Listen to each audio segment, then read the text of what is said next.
এখন এক জায়গায় আসলেও আমাকে বাড়ি থেকে খাবার নিয়ে আসতে হয়। তো মা আসার সময় ভাত দিয়ে দিয়েছিল, একটুখানি ভাত, আর আজকে আমাদের বাড়িতে ইলিশ মাছ রান্না হয়েছিল, ইলিশ মাছের মাথাটা দিয়েছে, কিন্তু এই মুহূর্তে খাওয়া পসিবল না।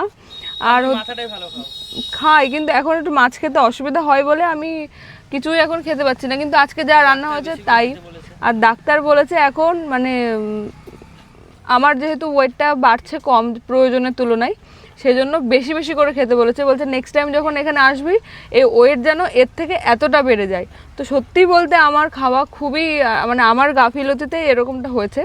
তো ওই জন্য আমি এখন পণ করেছি আমি যেখানে যাব বাড়ি থেকে খাবার নিয়ে যাব। তো মা গুছিয়ে টুছিয়ে দিয়েছিল একটুখানি ভাত আর একটুখানি তরকারি। আজকে আমাদের গাঠি কচু দিয়ে ইলিশ মাছের ঝোল হয়েছিল। গাঠি কচুটা আমার ফেভারিট, মাছটা একটু এখন অসুবিধা হচ্ছে খেতে। যাই হোক, খেয়ে নিই, খেয়ে নিয়ে তারপর আবার কাজে যেতে হবে। দারুণ লাগছে।